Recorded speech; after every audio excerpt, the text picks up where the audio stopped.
Hello Takshilites, welcome to the today session of the Hindu newspaper analysis. So आज जो आपके paper two CAPF paper two के point of view से और CDS point of view से जो इम्पोर्टेंट टॉपिक है द हिंदू में, ठीक है, तो ये आर्टिकल है कि how will global layoffs impact India. ठीक है, तो पेपर टू में तो काफ़ी ज़्यादा चांसेस हैं कि ऐसे में पूछ लेगा, आपको 20 मार्क्स के ऐसे में पूछ लेगा ये कि ग्लोबल ले ऑफ्स और उनका इम्पैक्ट इंडिया के ऊपर क्या रहा या क्या होगा।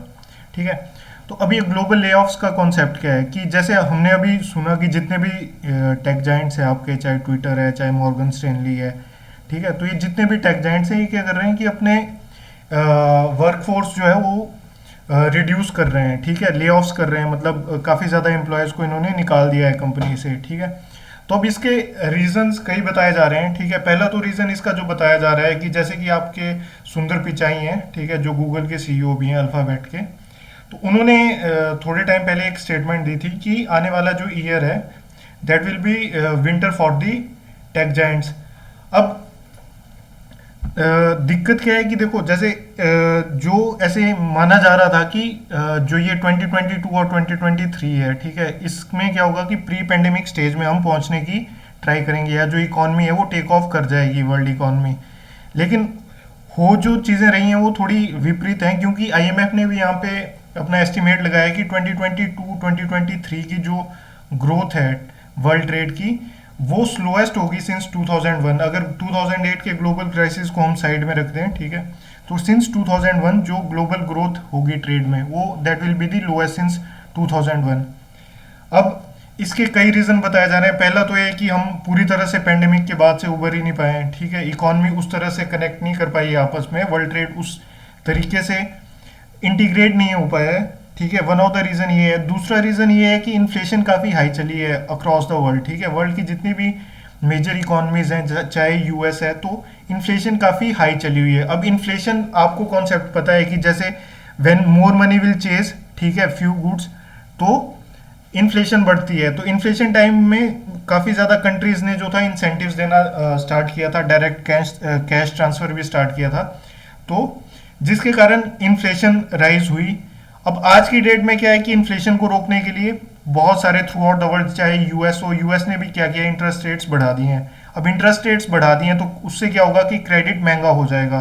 इंटरेस्ट रेट के कारण क्रेडिट महंगा हो जाएगा, तो जो कंपनीज इन्वेस्ट करने की सोच रही थी, ठीक है, वो अभी इन्वेस्ट नहीं करेंगी, क्योंकि उन्हें पता है कि क्रेडिट अभी कॉस्टली है। तो they will wait for 1-2 more years कि जब इंटरेस्ट रेट फिर से नीचे आए, ताकि वो उस टाइम पे क्रेडिट उठा सकें और इन्वेस्ट कर सकें।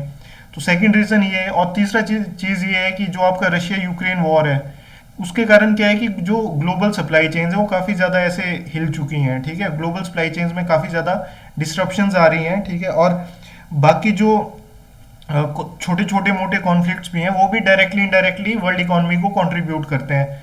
तो तीन जो ये मेजर रीजंस हैं ये आप डायरेक्टली वहाँ पे लिख सकते हैं कि एक तो पहली चीज़ कि ग्लोबल इकोनॉमी इंटीग्रेट नहीं हो पाई है उस तरीके से जिस तरह से एक्सपेक्ट किया जा रहा था 2022-2023 के लिए।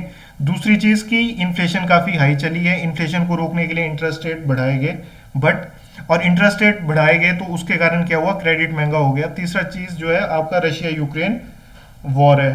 ठीक है, अब इफेक्ट क्या क्या हो रहे हैं अगर बात करें, जो ग्लोबल टेक जाइंट्स हैं, ठीक है, तो उन्होंने तो काफ़ी ज़्यादा ले ऑफ्स करे हैं विद इन मतलब पास्ट 1-2 मंथ्स।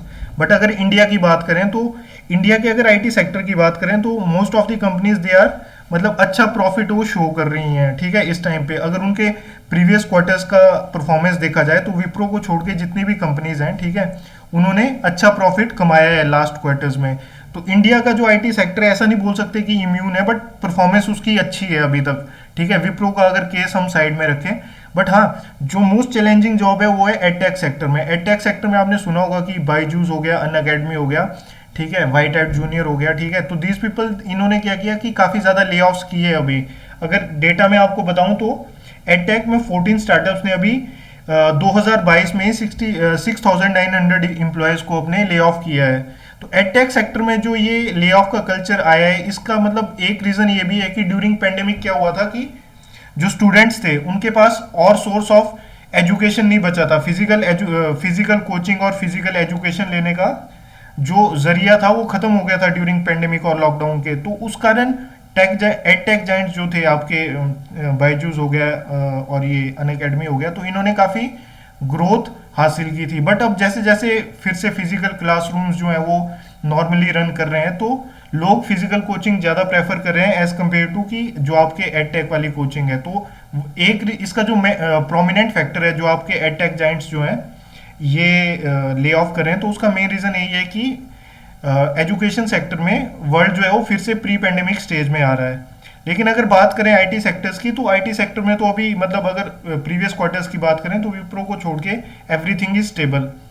अब इंपॉर्टेंट क्यों है इंडियन पॉइंट ऑफ व्यू से? इंडियन पॉइंट ऑफ व्यू से इसलिए इंपॉर्टेंट है क्योंकि सर्विस सेक्टर देखो हमारा सबसे ज्यादा कंट्रीब्यूट करता है जीडीपी में।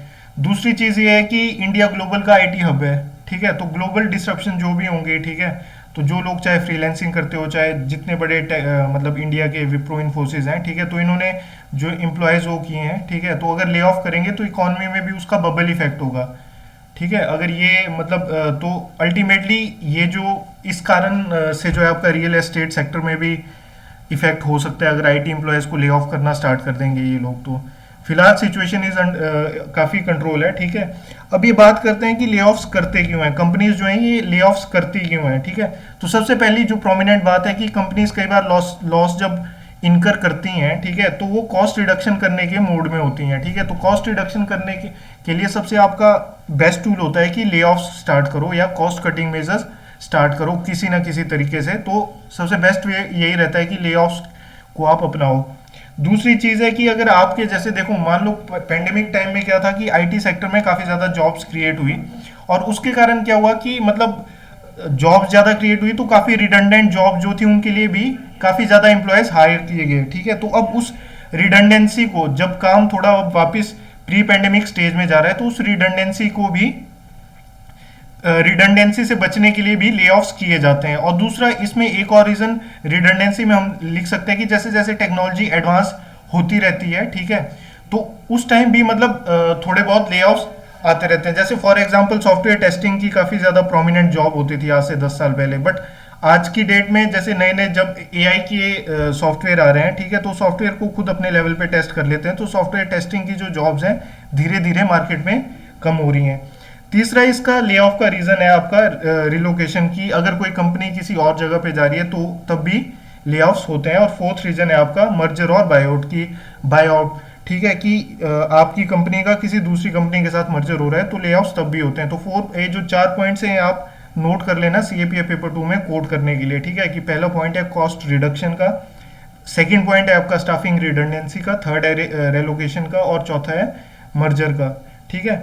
अब ये तो रहे कि ये अब पता तो इनका काफी टाइम से लग जाता है, लेकिन कुछ होते हैं इमीडिएट ट्रिगर्स, ठीक है, ले ऑफ्स के लिए इमीडिएट ट्रिगर्स। तो इमीडिएट ट्रिगर्स आपके ले ऑफ्स के लिए हो सकते हैं कि पेंडेमिक अचानक आ गया कोई, ठीक है, या किसी डिजीज का वाइड स्प्रेड मतलब कोई डिजीज है वो किसी पर्टिकुलर एरिया में वाइड स्प्रेड हो गई, ठीक है, तो ये एक इमीडिएट ट्रिगर की तरह काम करती है। इसके अलावा कि मान लो आपके पास किसी कंपनी के पास काफी ज्यादा काम था या किसी सेक्टर में बूम आया थोड़े टाइम के लिए, तो ओवर हायरिंग होती है ड्यूरिंग बूम्स। अब जब काम फिर से नॉर्मेलसी की तरफ वापस जाता है, यानी कि जो बूम जो है जब खत्म हो जाता है, ठीक है, तो बूम खत्म होने के बाद जो एक्स्ट्रा वर्क फोर्स एम्प्लॉय की गई होती है तो उसको भी ले ऑफ्स के जरिए मतलब कंपनी को फिर से उसमें कॉस्ट कटिंग की जाती है ताकि वो फिर से प्री बूम फेज में जा सके। थर्ड है आपका कि जब इकोनॉमी की आउटलुक अच्छी ना हो, यानी कि फियर ऑफ रिसेशन हो, ठीक है, तो कंपनीज पहले से ही कॉस्ट कटिंग करना स्टार्ट कर देती है और ले ऑफ्स करना स्टार्ट कर देती हैं। ये इसलिए करते हैं क्योंकि अगर ये पहले से प्लान नहीं करेंगी रिसेशन का तो कॉम्पिटिटर्स जो हैं इनके पास एडवांटेज आ जाएगी उनके कॉम्पिटिटर्स के पास। तो इस चीज को वो करने के लिए वो पहले ही कॉस्ट कटिंग मेजर स्टार्ट कर देते हैं और उसमें ले ऑफ्स एक प्रोमिनेंट टूल होता है। उसके अलावा वॉर, ठीक है, वॉर भी एक इमीडिएट ट्रिगर होता है क्योंकि सप्लाई चेन्स जो है वो आपके एकदम से टूट जाते हैं, तो वॉर भी एक इमीडिएट ट्रिगर की तरह काम करता है आपके ले ऑफ्स के लिए। अब इंडिया के लिए चैलेंज क्या है? अब आपको पता है कि इंडिया में जो यूनिकॉर्न्स है दे आर मोर देन 100, ठीक है, और स्टार्टअप कल्चर भी काफी बूम पे है। तो इस तरह का जो ये ग्लोबल का एक ग्लोबल आउटलुक जो काफी स्लगिश सा दिख रहा है, ठीक है, तो ये काफी ज्यादा चैलेंजिंग है स्टार्टअप कल्चर को भी, मतलब एक टाइप से बैक ट्रैक कर सकता है, मतलब लोगों में ना डिमोटिवेशन ले आएगा स्टार्टअप कल्चर में भी कि they will be uncertain about their future, ठीक है, उस तरह से इन्वेस्ट नहीं कर पाएंगे या उस तरह से रिस्क नहीं उठा पाएंगे।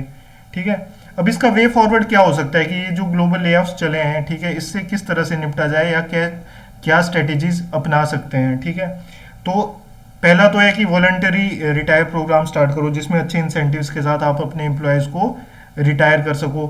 दूसरा है कि जो आपके एम्प्लॉयज़ को ले ऑफ करने के अलावा जो आपके एक्स्ट्रा खर्चे हैं, ठीक है, कंपनी के, ठीक है, कि जैसे मीटिंग्स होगी या इंसेंटिव्स दिए जाते हैं एम्प्लॉयज़ को, तो उनको भी कट किया जा सकता है। थर्ड है कि वर्चुअल ऑफिस का कॉन्सेप्ट आप ला सकते हैं। या चौथा है कि टाइम ऑफ दे सकते हैं आप अपने एम्प्लॉयज़ को, ठीक है, अनपेड टाइम ऑफ दे सकते हैं। तो ये कुछ स्टेप्स हैं जो कंपनीज ले सकती हैं ले ऑफ से बचने के लिए।